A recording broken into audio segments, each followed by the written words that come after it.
voulais pas faire autre chose que de la cuisine en fait depuis fort longtemps. Et puis bon, je suis tombé dans la pâtisserie. Donc j'ai fait un apprentissage en Bretagne. Puis après très vite je suis monté travailler sur Paris dans des jolies maisons comme la pâtisserie de l'église dans le 20e arrondissement que tu dois connaître, qui est une très très belle maison avec le chef Jean-Claude Vergne.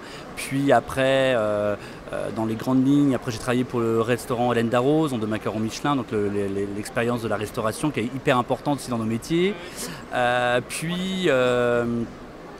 Également, j'ai travaillé pour les frères Coste, pour l'hôtel Coste, enfin le groupe Coste en fait. Là, je m'occupais de toute la partie restauration, dessert de restauration. Et puis pendant 8 ans, chef pâtissier au Bon Marché, la grande épicerie. Donc superbe expérience, beaucoup de rencontres avec plein de gens.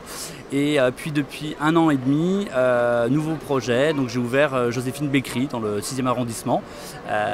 Donc c'est là où on est partenaire avec City Cake. Le début de la collaboration avec City Cake. Et puis d'autres projets qui arrivent, un autre projet de boutique, Liberté dans le 10e arrondissement, un très très joli projet en fait. Voilà. Après on a quelques petits jolis concepts comme les taquellages en fait, on reprend les verres de cantine qu'on a tous connus en fait quand on était enfant, où on jouait à savoir quel âge on avait en regardant le fond du verre. Donc on a le bobo au rhum, le taquellage bobo au rhum, on a le taquellage chocolat liégeois, le taquellage Mont Blanc, et donc voilà, on s'amuse beaucoup en fait dans ce qu'on fait. Alors le babo au rhum, moi c'est un de mes desserts préférés, donc j'essaye de le faire bien évidemment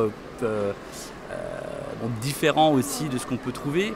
C'est vrai que par exemple dans le baba au rhum, je vais y mettre beaucoup d'épices, je vais y mettre le sirop, il est parfumé aux zestes d'orange, avec du citron, de la cannelle, de la badiane, de la vanille, et puis du poivre de Sancho. Le poivre de Sancho, c'est un poivre qui vient du Japon, qui est un petit peu agrumé, électrisant un peu sur la langue, qui est très agréable en fait. Hyper content d'être dans une aventure que vous avez commencé depuis quelques temps, qui est vraiment aussi dans l'air du temps, donc ça c'est vraiment important.